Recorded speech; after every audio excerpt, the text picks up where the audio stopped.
નમસ્કાર વિદ્યાર્થી મિત્રો, હું ભાવેશ વોરા આ વિડિયો લેક્ચરની અંદર આપ સૌનું હાર્દિક સ્વાગત કરું છું. બરાબર, આપણે ધોરણ 12 માં 9મું ચેપ્ટર પૂરું કર્યું. બરાબર, આ વિડિયો લેક્ચરથી આપણે હવે 10મા ચેપ્ટરની શરૂઆત કરીશું. 10મા ચેપ્ટરનો ટાઇટલ છે તરંગ પ્રકાશશાસ્ત્ર. ધોરણ 12માં કિરણ પ્રકાશશાસ્ત્ર અને તરંગ પ્રકાશશાસ્ત્ર એટલે એને ઓપ્ટિક્સ કહેવાય છે. બરાબર, આ બે ચેપ્ટર બહુ અગત્યના છે અને બોર્ડ લેવલે એટલે કે એનસીઆરટીની જે આપણી એક્ઝામ, બોર્ડની એક્ઝામ જે આવવાની છે એ લેવલે ઘણું બધું વેઇટેજ પણ આ બંને ચેપ્ટરનું છે. આ ઉપરાંત જી નીટ ગુજકેટ એટલે કે કોમ્પિટિટિવ એક્ઝામની અંદર પણ આ ચેપ્ટર બે ચેપ્ટરમાંથી એટલે કે ટૂંકમાં બંનેને ભેગા કરો એટલે કે ઓપ્ટિક્સમાંથી દર વખતે એમસીક્યુ પૂછાય છે એ ફાઇનલ છે. બરાબર, એટલે એટલા માટે પણ આપણે આ જે ચેપ્ટર છે એ ખૂબ જ ધ્યાનથી બરાબર ભણવાનું છે અને જોડે જોડે જ એની તૈયારી કરતી રહેવાની છે. બરાબર, હા, બીજી એક સૂચના આપી દઈએ કે જો અત્યાર સુધી તમે મારી યુટ્યુબ ચેનલ ભાવેશ વોરાને સબસ્ક્રાઇબ ના કરી હોય તો ઝડપથી એને સબસ્ક્રાઇબ કરી દો, જેથી કરીને નવા વિડીયો અંગેની નોટિફિકેશન તમને મળતી રહે.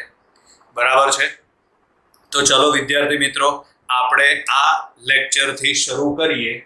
ચેપ્ટર નંબર 10 તરંગ પ્રકાશશાસ્ત્ર. એમાં સૌથી પહેલા તરંગ અગ્રની સમજૂતી છે. બરાબર, તરંગ અગ્ર કોને કહેવાય? બરાબર, તો એને સમજાવવા માટે આપણે અહીં આગળ એક ઉદાહરણ લીધેલું છે. માનો કે આપણે શાંત પાણીની અંદર, તળાવ, સરોવર કોઈ પણ હોઈ શકે. બરાબર, શાંત પાણીની અંદર આપણે પથ્થર ફેંકીએ. બરાબર, એટલે એ પથ્થર જ્યાં પડશે બરાબર ત્યાંથી વમળો રચાશે, એટલે બીજી રીતે કહીએ તો તે તરંગ ઉત્પન્ન થશે. આ પથ્થર જ્યાં પડશે બરાબર ત્યાંથી આ રીતે આમ વર્તુળાકારમાં વલયનું નિર્માણ થશે. બીજી રીતે કહીએ તો ત્યાંથી તરંગ ઉત્પન્ન થશે. બરાબર છે, હવે આપણે એમાંનું કોઈ એક વલય એટલે કે એમાંનું કોઈ એક તરંગ ધ્યાનમાં લઈએ. બરાબર છે, આ તરંગ પર જે કોઈ બિંદુ આવેલા હશે, આ દરેક બિંદુ એ કેન્દ્રથી, કેન્દ્ર એટલે જે પથ્થર પડેલો છે ને એને કેન્દ્ર તરીકે સ્વીકારવાનો. બરાબર છે, તો કેન્દ્રથી એટલે કે જે બિંદુએ પથ્થર પડેલો છે ત્યાંથી એક સમાન અંતરે આવેલા હશે. અહીં આકૃતિમાં મેં દર્શાવેલું જ છે. બરાબર, ધારો કે પથ્થર અહીં જઈને પડે છે એટલે આ એનું કેન્દ્ર થયું. બરાબર, આ એમાં રચાતા વમળો દોરેલા છે આપણે. બરાબર, અને આ જે તીર બતાવેલા છે એ પ્રસરણની દિશા દર્શાવે છે, એટલે કે એ દિશામાં વમળનું એટલે કે તરંગનું પ્રસરણ થાય છે.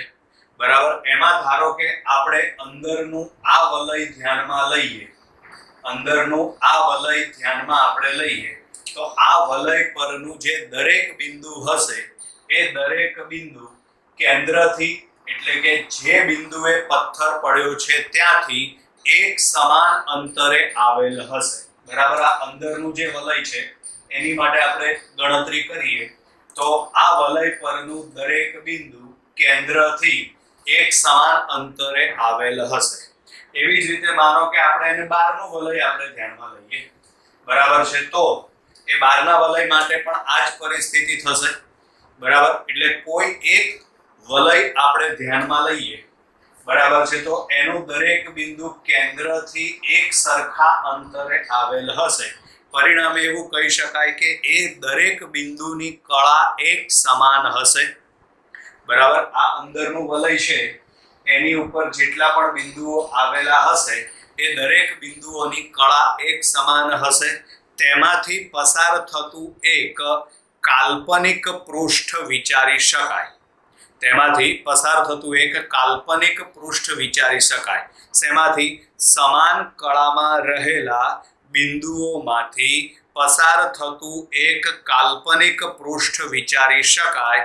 આ કાલ્પનિક પૃષ્ઠને તરંગ અગ્ર કહે છે. બરાબર, આ કાલ્પનિક પૃષ્ઠને તરંગ અગ્ર કહે છે. જ્યાં પથ્થર પડ્યો છે, આપણે જે ઉદાહરણ લીધું છે એમાં જ્યાં પથ્થર પડેલો છે એને શું ગણવાનું? તો એને બિંદુવત ઉદ્ગમ ગણવાનું.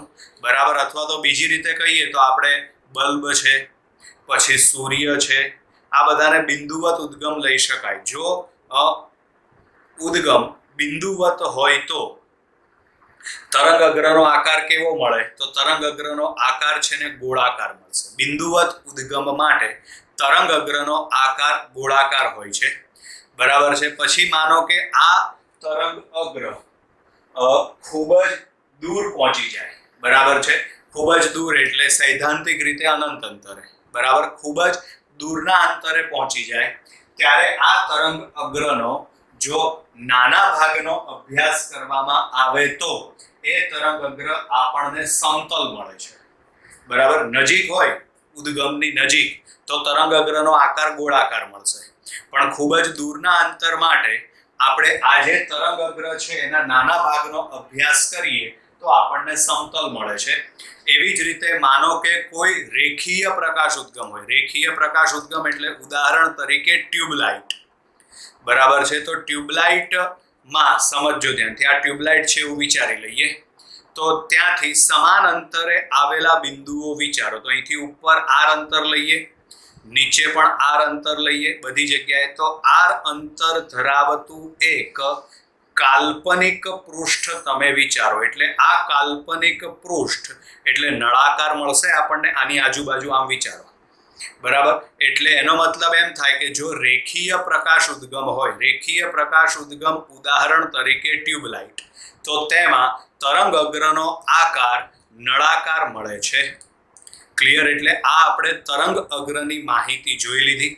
બરાબર, હવે જોઈએ શું લખેલું છે એની સમજૂતી આપણે જોઈ લઈએ. બરાબર, એમાં લખેલું છે જ્યારે શાંત પાણીમાં પથ્થર ફેંકવામાં આવે ત્યારે, શાંત પાણી એટલે તળાવ, સરોવર, કોઈ મોટું ખાબોચિયું ભરેલું હોય એ પણ લઈ શકાય, આવે ત્યારે પથ્થર પડવાના બિંદુ આગળથી તરંગ રચાય છે જે બાર તરફ પ્રસરે છે. આપણે આકૃતિમાં એ બતાવેલું છે. બરાબર, સપાટી પરનું દરેક બિંદુ સમય સાથે દોલન કરવાનું શરૂ કરે છે. બરાબર, આથી પાણીની સપાટી પર વર્તુળાકાર વલય રચાય છે. એટલે આ પાણીની સપાટી ઉપર આ વર્તુળાકાર વલય રચાય. એનું કેન્દ્ર, તો જ્યાં પથ્થર પડ્યો એ એનું કેન્દ્ર. બરાબર, જેનું કેન્દ્ર પથ્થર પડવાનું બિંદુ છે. આવા વર્તુળાકાર પરના બધા જ બિંદુઓ ઉદ્ગમથી સરખા અંતરે હોવાથી તેઓ સમાન કળામાં દોલન કરતા હશે. આવું કોઈ પણ વર્તુળ આપણે ધ્યાનમાં લઈ લઈએ. આપણે સૌથી અંદરનું વર્તુળ ધ્યાનમાં લીધું છે. બરાબર, બધા જ બિંદુઓ ઉદ્ગમથી સરખા અંતરે હોવાથી સમાન કળામાં તે દોલન કરતા હશે. આવા સમાન કળામાં દોલન કરતા બિંદુઓમાંથી, સમાન કળામાં દોલન કરતા બિંદુઓમાંથી પસાર થતા કાલ્પનિક પૃષ્ઠને તરંગ અગ્ર કહે છે. બરાબર, સમાન કળામાં દોલન કરતા કણમાંથી પસાર થતા કાલ્પનિક પૃષ્ઠને તરંગ અગ્ર કહે છે. બરાબર, તરંગ અગ્ર જે ઝડપથી પ્રસરણ પામે છે તેને તરંગ ઝડપ કહે છે. બરાબર, તરંગની ઊર્જા તરંગ અગ્રને લંબ દિશામાં ગતિ કરે. આ બધા સેન્ટેન્સ છે જે યાદ રાખવાના, કદાચ ક્યાંક MCQ માં પૂછી શકાય. હવે છે સમાંગ અને સમદિગ્ધર્મી માધ્યમમાં આવેલા બિંદુવત ઉદ્ગમ વડે ગોળાકાર તરંગ અગ્ર મળે છે. બરાબર, એમાં સમાંગ શબ્દ તમે સમજી ગયા હશો કેમેસ્ટ્રીમાં ગમે તે જગ્યાએ. સમદિગ્ધર્મી, બરાબર, એટલે એના નામ ઉપરથી છે સમ એટલે સમાન, દિગ એટલે દિશા, ધર્મી એટલે ગુણધર્મ.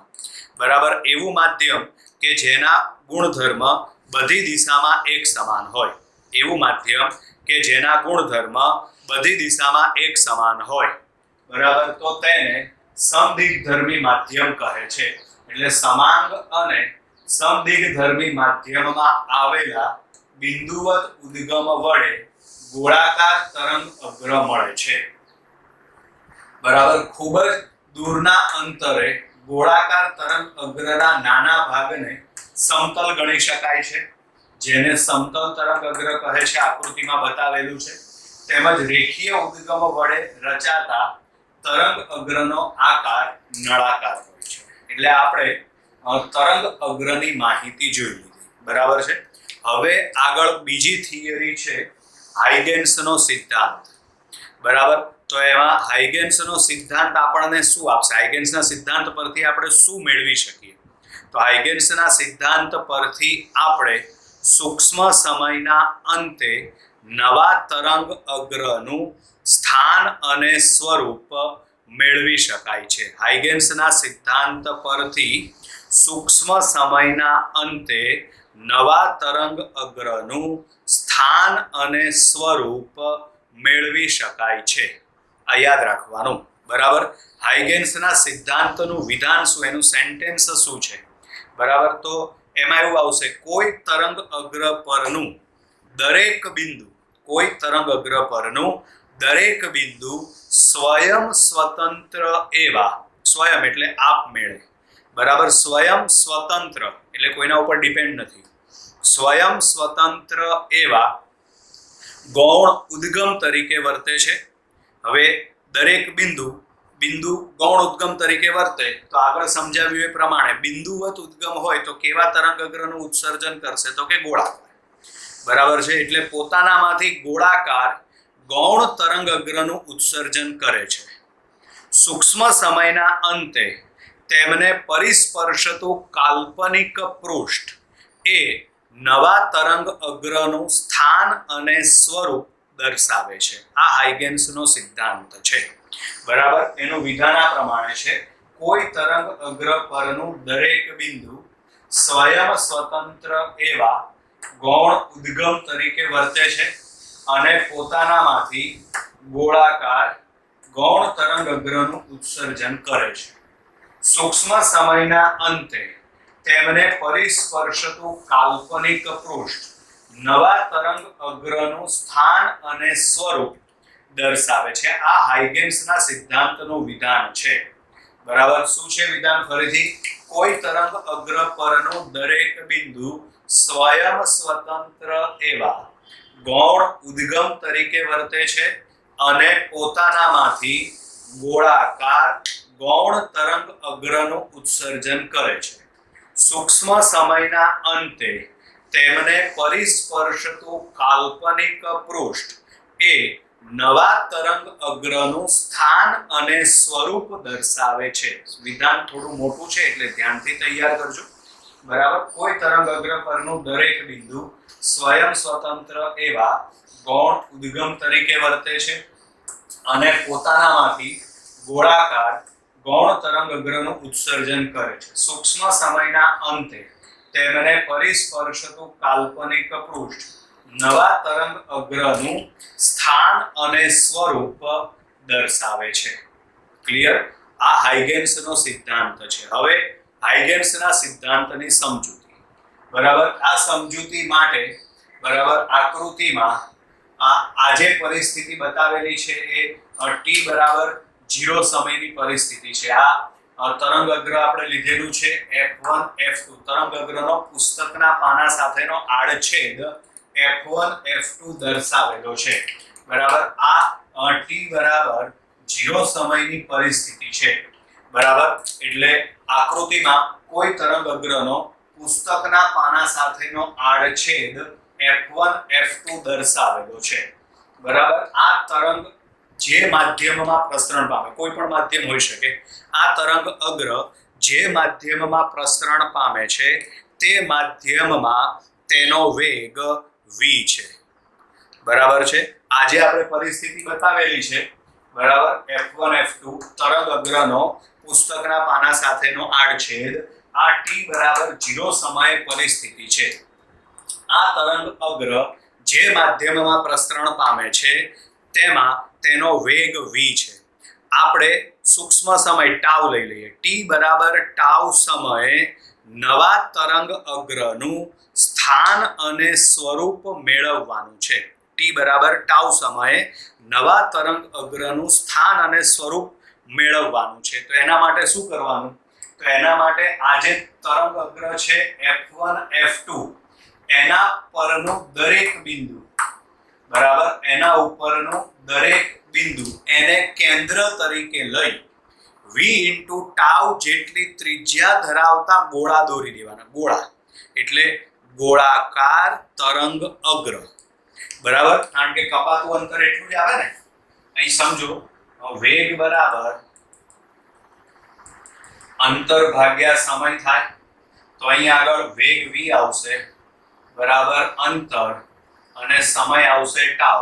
આ ટાઉને સામે ગુણી નાખો તો માટે અંતર બરાબર શું લખાય? તો માટે અંતર બરાબર લખાય v * ટાઉ. બરાબર છે. એટલે આ તરંગ અગ્ર પર, આ તરંગ અગ્ર એટલે f1 f2 છે, એના દરેક બિંદુને કેન્દ્ર તરીકે લઈ v * ટાઉ ત્રિજ્યા ધરાવતા ગોળા દોરી દેવાના. ગોળાકાર એટલે ગોળાકાર તરંગ અગ્ર. બરાબર છે.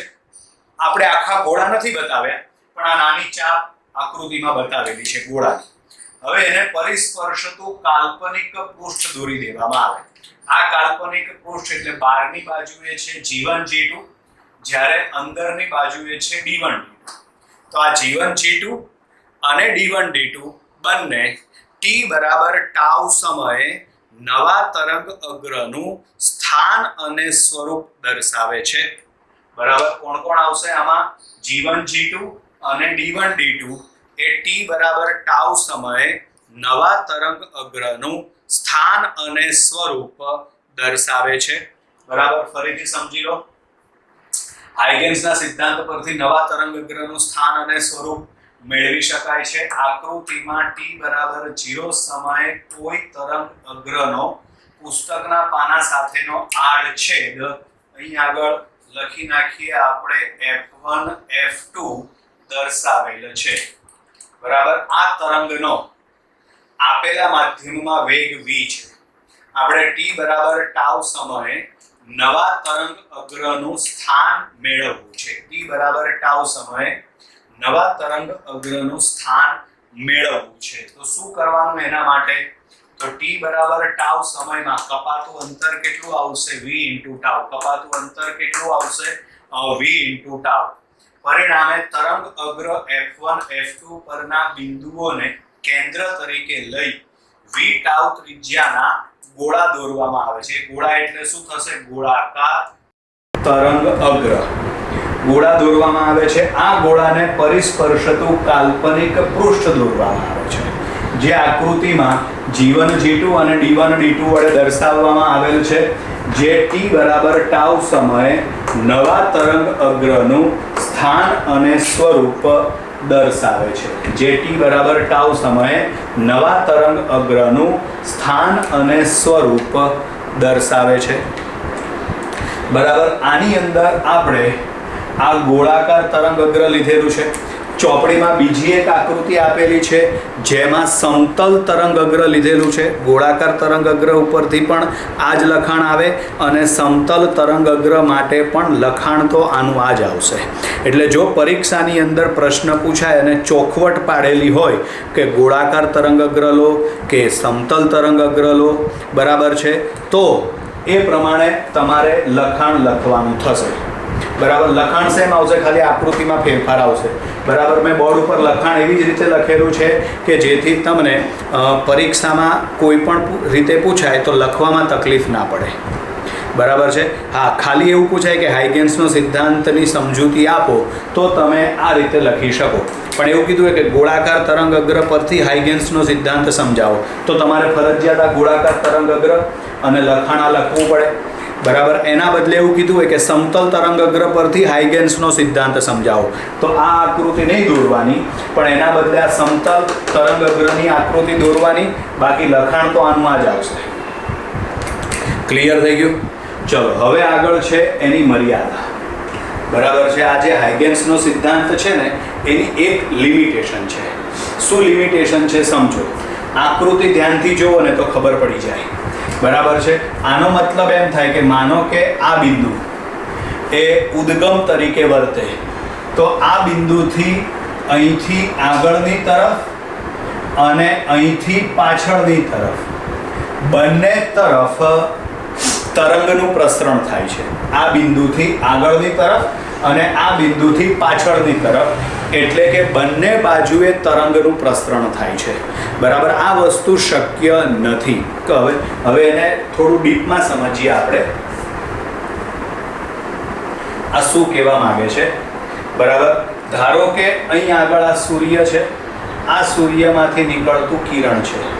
બરાબર. હાઇગેન્સના સિદ્ધાંત પ્રમાણે આપણે વિચારીએ તો ધારો કે આ બિંદુ આપણે ધ્યાનમાં લીધું, તો હાઇગેન્સનો સિદ્ધાંત એવું કહે છે કે આ બિંદુ પાસેથી આગળની તરફ અને આ બિંદુ પાસેથી પાછળની તરફ બંને બાજુ તરંગનું પ્રસરણ થાય, આવું શક્ય નથી. બરાબર, એનું પ્રસરણ હંમેશા આગળની બાજુએ જ થાય, પાછળની બાજુએ પ્રસરણ શક્ય નથી. બરાબર, જ્યારે આમાં તો બંને બાજુ પ્રસરણ બતાવે છે, આગળની તરફ અને પાછળની તરફ બંને બાજુ પ્રસરણ બતાવે છે. પાછળની તરફ પ્રસરણ શક્ય નથી, આપણને ખબર જ છે, પ્રેક્ટિકલી આપણે જોયેલું છે. બરાબર છે, જેમ કે આમાં હોય, આ વમળો રચાતા હોય તો વમળો હંમેશા આગળ જ વધતા હોય, પાછળ ના આવતા હોય. બરાબર છે, તો આ એની મર્યાદા છે, આ એની લિમિટેશન છે. શું છે? આકૃતિમાં દર્શાવ્યા મુજબ આપણને પાછળની દિશામાં પણ એક તરંગ D1 D2 મળે છે. આ D1 D2 તરંગ પાછળની બાજુ મળે છે, જે ખરેખર શક્ય નથી. હવે આ એની મર્યાદા છે, તો હાઇગેન્સે પછી કંઈક તર્ક આપ્યો હશે, હાઇગેન્સે કંઈક તુક્કો માર્યો હશે. તો એનો તર્ક, એનો તુક્કો આવો છે કે આગળની બાજુએ જે તરંગ પ્રસરણ પામે છે એનો કંપ વિસ્તાર મહત્તમ છે, જ્યારે પાછળની બાજુએ જે તરંગ પ્રસરણ પામે છે એનો કંપ વિસ્તાર ન્યૂનતમ એટલે શૂન્ય છે. બરાબર, એટલે અહીંયા આગળ છે જ એનો તર્ક. હાઇગેન્સે એવો તર્ક આપ્યો કે આવા ગૌણ લઘુ તરંગોને આગળની દિશાનો કંપ વિસ્તાર મહત્તમ અને પાછળની દિશામાંનો કંપ વિસ્તાર શૂન્ય હોય છે. બરાબર, આ બહુ તર્ક જામતો નથી, એટલે કે ટૂંકમાં એણે એની સમજૂતી, એનો સિદ્ધાંત સાબિત કરવા માટે આવું કોઈ પણ તર્ક આપી દીધું. ખરેખર આ તર્ક સાચો નથી. બરાબર છે, આ તર્ક માટે આપણે આગળ થિયરીની અંદર એક સમીકરણ મેળવીશું. બરાબર છે, એ સમીકરણ પ્રમાણે વ્યતિકરણની થિયરીની અંદર આપણે એક સમીકરણ મેળવીશું, તીવ્રતાનું સૂત્ર. એ તીવ્રતાના સૂત્રમાં જો આપણે પાછળની બાજુ માટે વિચારીએ ને, કિંમત લખીએ ને તો જવાબ 0 આવે. એટલે પાછળની બાજુએ તીવ્રતા કેટલી છે? 0. બરાબર, એવું આવશે આગળ આપણે. એટલે અહીં આગળ એનો તર્ક છે, હાઇગેન્સે એવો તર્ક આપ્યો કે આવા ગૌણ લઘુ તરંગોને આગળની દિશાનો કંપ વિસ્તાર મહત્તમ અને પાછળની દિશાનો કંપ વિસ્તાર 0 છે. આ એક અનૌપચારિક પૂર્વધારણા છે. બરાબર છે, ક્લિયર વિદ્યાર્થી મિત્રો? તો આમ આપણે આ વિડિયો લેક્ચરની અંદર તરંગઅગ્ર અને હાઇગેન્સનો સિદ્ધાંત આપણે ભણ્યા. હવે આગળના વિડીયોની અંદર આવશે હાઇગેન્સના સિદ્ધાંત પરથી વક્રીભવન અને હાઇગેન્સના સિદ્ધાંત પરથી પરાવર્તન સમજાવો. બરાબર, અત્યારે આપણે વિદાય લઈએ. Bye bye.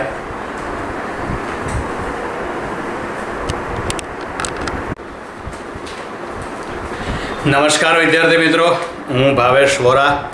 આ વિડીયોમાં આપ સૌનું હાર્દિક સ્વાગત કરું છું. બરાબર, ઝડપથી તમે મારી યુટ્યુબ ચેનલ ભાવેશ વોરાને સબસ્ક્રાઈબ ના કરી હોય તો સબસ્ક્રાઈબ કરી દો અને બેલ આઇકન દબાવવાનું ભૂલતા નહીં, જેથી કરીને નવા વિડીયો અંગેની નોટિફિકેશન તમને તરત જ મળતી રહે. બરાબર, આપણે આગળના વિડીયોની અંદર 2 થિયરીથી શરૂઆત કરી હતી. બરાબર, કઈ 2 થિયરી ભણી ગયા વિચારો તમે? તેમાં પહેલી થિયરી હતી તરંગઅગ્ર અને બીજી થિયરી હતી હાઇગેન્સનો સિદ્ધાંત. એમાં હાઇગેન્સનો સિદ્ધાંત એ મોસ્ટ આઈએમપી થિયરી છે. બરાબર, પરીક્ષામાં પૂછી શકાય એવી થિયરી છે. હવે આપણે હાઇગેન્સના સિદ્ધાંત પરથી વક્રીભવન અને પરાવર્તન આ વિડીયોની અંદર ભણીશું. બરાબર છે, એટલે હાઇગેન્સે જે સિદ્ધાંત આપ્યો તો એ સાચો છે કે નહીં? બરાબર છે, એ વક્રીભવન અને પરાવર્તન એમાં મેળવી શકાય કે નહીં? બરાબર છે, એ આપણે આ થિયરીની અંદર જોવાનું છે. એમાં પહેલાં આવશે વક્રીભવનની થિયરી. બરાબર, એટલે આમાં છે હાઇગેન્સના સિદ્ધાંત પરથી વક્રીભવન સમજાવો. બરાબર, તો એમાં આ 2 માધ્યમોને છૂટી પાડતી સપાટી છે P ડેશ. અહીંયા આગળ P ડેશ બિંદુ છે, એકદમ ખૂણામાં મેં લખેલું હતું P ડેશ. ચલો, P ડેશ એ 2 માધ્યમને છૂટી પાડતી સપાટી છે. બરાબર, ઉપરની બાજુએ માધ્યમ 1 અને આ નીચેની બાજુએ માધ્યમ 2. માધ્યમ 1માં તરંગની ઝડપ v1 અને માધ્યમ 2માં તરંગની ઝડપ v2 છે. માધ્યમ 1માં તરંગની ઝડપ v1 અને માધ્યમ 2માં તરંગની ઝડપ v2 છે. માધ્યમ 1નો વક્રીભવનાંક n1 અને માધ્યમ 2નો વક્રીભવનાંક n2 છે. બરાબર છે, હવે આકૃતિમાં દર્શાવ્યા પ્રમાણે કોઈ તરંગઅગ્ર, AB એ તરંગઅગ્ર છે, બરાબર. આ તરંગઅગ્ર સપાટી ઉપર આપાત થાય છે. કેટલા કોણે આપાત થાય છે? તો કે I જેટલા કોણે આપાત થાય છે. ધ્યાન રાખજો, આ આપાત તરંગઅગ્ર છે. તરંગઅગ્ર એટલે શું થાય? તો તરંગઅગ્ર એટલે સમતલ થાય. પરિણામે આ જે તરંગઅગ્ર છે ને એ આ રીતે આમ આપાત થાય છે, આ રીતે આમ આપાત થાય છે. પ્રકાશનું કિરણ આપાત નથી થતું. મોટા ભાગના વિદ્યાર્થીઓ આ સમજવામાં ભૂલ કરે છે, બરાબર. એ શું સમજી બેસે છે? AB એ પ્રકાશનું કિરણ છે. પ્રકાશનું કિરણ હોય તો એ તો આ રીતે આમ આવે, બરાબર. પણ આ પ્રકાશનું કિરણ નથી. આ શું છે? તરંગઅગ્ર. તરંગઅગ્ર એટલે શું થશે? સમતલ, બરાબર છે. આમ આખું આ સમતલ છે, પણ એક્ઝેક્ટ સામેથી જોઈએ તો આપણને આ ખાલી ધાર જ દેખાય કે નહીં, એ રીતની આકૃતિ આપણે દોરેલી છે. આવું તમારે સમજવાનું, બરાબર. એટલે આ તરંગઅગ્ર છે, આ રીતે આમ સામેથી જુઓ એટલે ખાલી આ ધાર જ દેખાય, બાકી આ શું છે? આખું સમતલ. એટલે આ તરંગઅગ્ર આ રીતે આમ આપાત થાય છે, આ રીતે આમ આપાત થાય છે. એટલે AB એ શું છે? તો AB એ આપાત તરંગઅગ્ર છે. આ તરંગઅગ્ર I જેટલા કોણે આપાત થાય છે. આ તરંગઅગ્ર I જેટલા કોણે આપાત થાય છે, બરાબર. આ તરંગઅગ્રને B થી C સુધી પહોંચવા માટે ધારો કે ટાઉ જેટલો સમય લાગે છે. આ તરંગઅગ્ર છે એને B થી ક્યાં પહોંચવાનું છે? C સુધી પહોંચવા માટે ટાઉ જેટલો સમય લાગે છે. તો બોલો BC અંતર કેટલું આવે? તો અંતર બરાબર શું લખાય? ઝડપ ગુણ્યા સમય. અહીં ઝડપ કેટલી છે? v1 અને સમય છે ટાઉ. તો માટે કપાતું અંતર BC બરાબર v1 ઇન્ટુ ટાઉ થઈ જશે, બરાબર. કપાતું અંતર BC બરાબર v1 ઇન્ટુ ટાઉ થશે. હવે શું કરવાનું? તો હવે આપણે અહીં વક્રીભવનની ઘટના થશે. એટલે વક્રીભૂત તરંગઅગ્ર રચવા માટે એ બિંદુને કેન્દ્ર તરીકે લઈ, બરાબર છે. આમાં વેગ કેટલો છે? આ માધ્યમ 2માં ઝડપ કેટલી છે? તો માધ્યમ 2માં ઝડપ v2 છે. સમય અહીં કેટલો લીધો? તો ટાવ. તો અહીં પણ સમય ટાવ લઈએ તો કપાતું અંતર કેટલું આવે? તો કપાતું અંતર આવે v2 ઇન્ટુ ટાવ. એટલે v2 ટાવ જેટલી ત્રિજ્યા ધરાવતો ગોળો દોરવામાં આવે. કેટલી ત્રિજ્યા ધરાવતો? v2 ઇન્ટુ ટાવ ત્રિજ્યા ધરાવતો ગોળો દોરવામાં આવે. આપણે ગોળાનો નાનો ભાગ અહીં દર્શાવેલો છે ડોટેડ લાઈન વડે. હવે આ ગોળાને સ્પર્શતું અને બિંદુ C માંથી પસાર થતું એક સમતલ દોરવામાં આવે. આ સમતલ છે CE સમતલ, બરાબર, જે વક્રીભૂત તરંગઅગ્ર દર્શાવે છે, બરાબર. ફરીથી સમજી લો, આકૃતિમાં દર્શાવ્યા પ્રમાણે આ PP' શું છે? તો PP' એ બે માધ્યમને છૂટી પાડતી સપાટી છે. માધ્યમ 1માં તરંગની ઝડપ v1 અને માધ્યમ 2માં તરંગની ઝડપ v2 છે, બરાબર. કોઈ તરંગઅગ્ર AB એ I જેટલા કોણે આપાત થાય છે. બે માધ્યમને છૂટી પાડતી સપાટી આગળ I જેટલા કોણે આપાત થાય છે. હવે આ B બિંદુને સપાટી પર ક્યાં પહોંચવાનું છે? C બિંદુએ, બરાબર. C બિંદુએ પહોંચવા માટે કેટલો સમય લાગે છે? ટાઉ જેટલો સમય. એટલે કે આ BC અંતર કાપવા માટે કેટલો સમય લાગે છે? ટાઉ જેટલો સમય લાગે છે. પરિણામે BC બરાબર શું થશે? BC અંતર કેટલું થશે? v1 into tau. કારણ કે અંતર બરાબર ઝડપ ગુણ્યા સમય. ઝડપ છે v1 અને સમય છે ટાઉ. માટે BC બરાબર v1 ઇન્ટુ ટાઉ આવશે. એટલે આ AB એ આપાત તરંગઅગ્ર થયું. હવે વક્રીભૂત તરંગઅગ્ર મેળવવા માટે અહીં એ બિંદુને કેન્દ્ર તરીકે લઈ v2 ટાઉ જેટલી ત્રિજ્યા ધરાવતો ગોળો લેવામાં આવે. v2 ટાઉ શું કામ લીધું? ખબર પડી ગઈ. કારણ કે બંને માટે સમય એક સરખો. જેમ કે અહીં B થી C આ અંતર કાપવા માટે સમય કેટલો લાગે છે? ટાઉ, બરાબર. તો કપાતું અંતર આવશે v1 ઇન્ટુ ટાઉ. તો એવી જ રીતે નીચેનું જે માધ્યમ છે એમાં સમય આપણે ટાઉ લઈએ તો કપાતું અંતર આવશે v2 ઇન્ટુ ટાઉ.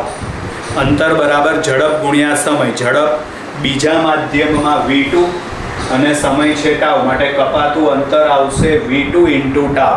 એટલે એ બિંદુને કેન્દ્ર તરીકે લઈ v2 ટાઉ જેટલી ત્રિજ્યા ધરાવતો ગોળો દોરવામાં આવે છે. અહીં ગોળાનો નાનો ભાગ મેં આકૃતિમાં દર્શાવેલો છે. બરાબર છે. હવે આ ગોળાને સ્પર્શતું અને સી બિંદુમાંથી પસાર થતું એક પૃષ્ઠ દોરવામાં આવે છે, જેને વક્રીભૂત તરંગ અગ્ર કહે છે. બરાબર, જેને શું કહેવામાં આવે છે? વક્રીભૂત તરંગ અગ્ર કહે છે. અને આર એ વક્રીભૂત કોણ છે. શું છે આર એ? વક્રીભૂત કોણ. ચલો હવે સમજી લઈએ. તો એમાં છે આકૃતિમાં માધ્યમ 1 અને માધ્યમ 2 ને છૂટી પાડતી સપાટી PP ડેશ વડે દર્શાવેલ છે. બે માધ્યમને છૂટી પાડતી સપાટી PP ડેશ વડે દર્શાવેલી છે. માધ્યમ 1 અને માધ્યમ 2 માં પ્રકાશની ઝડપ અનુક્રમે v1 અને v2 છે. પ્રકાશ ના લખ્યું હોય તો તરંગની ઝડપ પણ લખી શકાય. તરંગની ઝડપ અથવા તો પ્રકાશની ઝડપ અનુક્રમે v1 અને v2 છે. આકૃતિમાં દર્શાવ્યા અનુસાર બે માધ્યમને છૂટી પાડતી સપાટી આગળ કોઈ તરંગ અગ્ર AB, બે માધ્યમને છૂટી પાડતી સપાટી આગળ કોઈ તરંગ અગ્ર AB I જેટલા કોણે આપાત થાય છે. બરાબર. ધારો કે તરંગ અગ્રને BC જેટલું અંતર કાપતા, તરંગ અગ્રને BC જેટલું અંતર, આ BC જેટલું અંતર કાપતા સમય કેટલો લાગે છે? ટાઉ. તો માટે BC બરાબર v1 ઇન્ટુ ટાઉ થશે. એટલે આ કોના માટેની માહિતી થઈ? આપાત તરંગ અગ્રની. હવે આપણે વક્રીભૂત તરંગ અગ્રનો આકાર નક્કી કરવા માટે એ બિંદુને કેન્દ્ર તરીકે લઈ, વક્રીભૂત તરંગ અગ્રનો આકાર નક્કી કરવા માટે એ બિંદુને કેન્દ્ર તરીકે લઈ v2 ટાઉ ત્રિજ્યા ધરાવતો ગોળો દોરવામાં આવે છે. હવે આ ગોળાને સ્પર્શતું, બરાબર, આ ગોળાને સ્પર્શતું અને સી બિંદુમાંથી પસાર થતું એક સમતલ એટલે કે પૃષ્ઠ CE દોરવામાં આવે છે, જ્યાં CE એ વક્રીભૂત તરંગ અગ્ર છે અને AE બરાબર v2 ઇન્ટુ ટાઉ થશે. ચલો હવે આપણે શું સમજવાનું છે? આપણે આમાં તો વક્રીભવનની ઘટના સમજવાની છે. હવે વક્રીભવન સમજાવી શકાય કે નહીં એ શેના ઉપરથી ખબર પડે? આપણે હાઇગેન્સના સિદ્ધાંત પરથી વક્રીભવન સમજવાનું છે. તો વક્રીભવન સમજાવી શકાય કે નહીં એ શેના ઉપરથી ખબર પડે? તો વક્રીભવન સમજાવી શકાય કે નહીં એ નક્કી કરવા માટે આપણે વક્રીભવનનો એક નિયમ સાબિત કરી દઈએ. જો વક્રીભવનના નિયમનું પાલન થતું હોય તો કહી શકાય કે હાઇગેન્સના સિદ્ધાંત પરથી વક્રીભવન સમજાવી શકાય છે. બરાબર. તો વક્રીભવનનો નિયમ, સ્નેલનો નિયમ આપણે સાબિત કરી દઈએ અહીં આગળ. ચલો સ્નેલનો નિયમ સાબિત કરવા માટે ઉપર આ ABC છે એ કાટકોણ ત્રિકોણ થશે. બરાબર. આ ખૂણો 90 માપનો થશે. તો ચલો આ કાટકોણ ત્રિકોણની અંદર બોલો સાઇન I બરાબર શું લખાય? તો સાઇન I બરાબર સામેની બાજુ એટલે v1 ઇન્ટુ ટાઉ ભાગ્યા કર્ણ એટલે કે AC. હવે આપણે નીચેનો ત્રિકોણ લઈએ AEC. બરાબર. એમાં સાઇન R બરાબર સામેની બાજુ એટલે કે v2 ઇન્ટુ ટાઉ ભાગ્યા કર્ણ એટલે કે AC. આપણે સ્નેલનો નિયમ સાબિત કરવાનો છે અને સ્નેલના નિયમની અંદર સાઇન વિધેય આવે છે એટલે આપણે બંને ત્રિકોણમાં સાઇન વિધેય લીધા.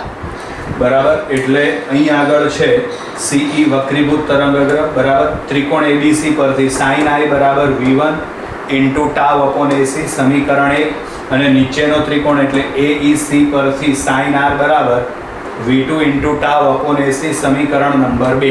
1 અને 2 નો ગુણોત્તર લેતા માટે sine I upon sine R બરાબર ગુણોત્તર લો તો જે સરખી કિંમત હોય તે ઉડી જાય. તો tau upon AC tau upon AC ઉડી જાય.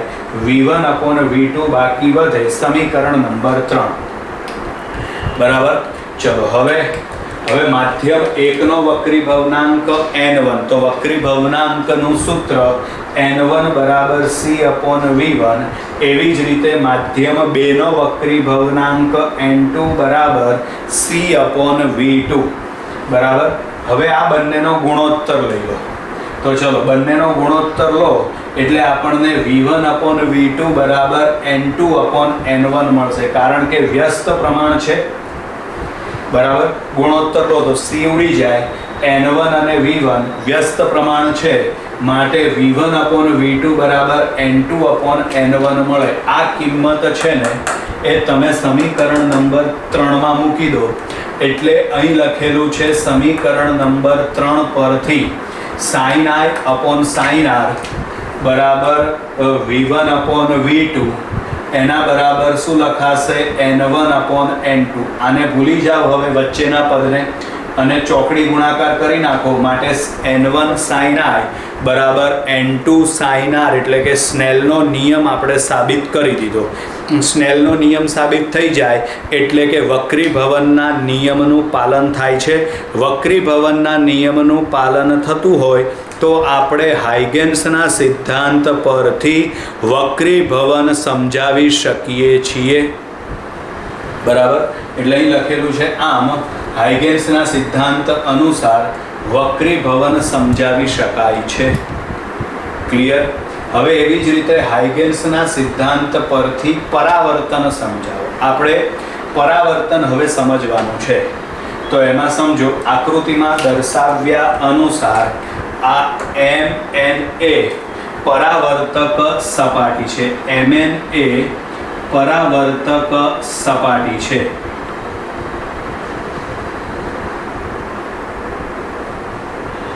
ચલો, બરાબર. આમાં આકૃતિમાં દર્શાવ્યા પ્રમાણે mn એ પરાવર્તક સપાટી છે, બરાબર. તેના પર કોઈ તરંગ અગ્ર AB એ I જેટલા કોણે આપાત થાય છે. તેના પર કોઈ તરંગ અગ્ર AB I જેટલા કોણે આપાત થાય છે. આકૃતિમાં દર્શાવ્યા અનુસાર mn એ પરાવર્તક સપાટી છે, તેના પર કોઈ તરંગ અગ્ર AB એ I જેટલા કોણે આપાત થાય છે, બરાબર. આપેલા માધ્યમમાં તરંગ ઝડપ v છે, બરાબર. થોડુંક તો આગળથી જ બધું લખવાનું છે, બરાબર. હવે તરંગ અગ્રને ક્યાંથી ક્યાં સુધી b થી c સુધી પહોંચવા માટે ટાઉ જેટલો સમય લાગે છે. પરિણામે bc બરાબર થશે v × ટાઉ, બરાબર. ફરીથી સમજો, આકૃતિમાં દર્શાવ્યા અનુસાર mn એ પરાવર્તક સપાટી છે, તેના પર કોઈ તરંગ અગ્ર AB એ I જેટલા કોણે આપાત થાય છે, બરાબર. માધ્યમમાં તરંગની ઝડપ v છે. તરંગ અગ્રને b થી c સુધી પહોંચવા માટે ટાઉ જેટલો સમય લાગે છે. પરિણામે bc બરાબર v × ટાઉ થશે. હવે આમાં પરાવર્તિત તરંગ અગ્ર મેળવવા માટે, જેમ આમાં વક્રીભૂત તરંગ અગ્ર મેળવવા શું કર્યું હતું, એને કેન્દ્ર તરીકે લઈને ગોળો દોર્યો હતો. તો એવી જ રીતે આમાં એને કેન્દ્ર તરીકે લઈ v × ટાઉ ત્રિજ્યા ધરાવતો ગોળો દોરવામાં આવે. આમાં માધ્યમ બદલાતું નથી, પરિણામે અહીં અંતર છે v ટાઉ. તો અહીં ગોળાની ત્રિજ્યા પણ કેટલી લેવાની, v ટાઉ જેટલી જ લેવાની, બરાબર. એટલે v ટાઉ ત્રિજ્યા ધરાવતો ગોળો દોરવામાં આવે છે. આ ગોળાને સ્પર્શતું અને C બિંદુમાંથી પસાર થતું એક સમતલ દોરવામાં આવે છે. આ સમતલને પરાવર્તિત તરંગ અગ્ર કહે છે, બરાબર. એટલે AB આપાત તરંગ અગ્ર મળશે અને CE એ પરાવર્તિત તરંગ અગ્ર મળશે, બરાબર. સમજો અહીં આગળ ટાઉ જેટલો સમય લાગે, પરિણામે BC બરાબર, તો આ BC બરાબર v × ટાઉ થશે. હવે પરાવર્તિત તરંગ અગ્ર રચવા માટે આકૃતિમાં દર્શાવ્યા અનુસાર બિંદુ A માંથી v ટાઉ ત્રિજ્યા ધરાવતો ગોળો દોરવામાં આવે છે. એ બિંદુને કેન્દ્ર તરીકે લઈ v ટાઉ જેટલી ત્રિજ્યા ધરાવતો ગોળો દોરવામાં આવે છે. અહીં માધ્યમ 1 નું 1 છે, પરિણામે આ v ટાઉ અંતર છે, તો અહીંથી પણ v ટાઉ જેટલી ત્રિજ્યા ધરાવતો ગોળો દોરવાનો, બરાબર. આ ગોળાને સ્પર્શતું અને C બિંદુમાંથી પસાર થતું એક સમતલ CE દોરવામાં આવે છે, જે પરાવર્તિત તરંગ અગ્ર દર્શાવે છે, બરાબર. એટલે CE એ પરાવર્તિત તરંગ અગ્ર દર્શાવે છે. આમાં અંતર AE બરાબર શું મળશે, તો AE બરાબર v વી ઇન્ટુ ટાઉ મળશે. હવે હાઇગેન્સના સિદ્ધાંત પરથી પરાવર્તન સમજાવી શકાય કે નહીં એ નક્કી કરવા માટે આપણે પરાવર્તનનો એક નિયમ સાબિત કરી દઈએ.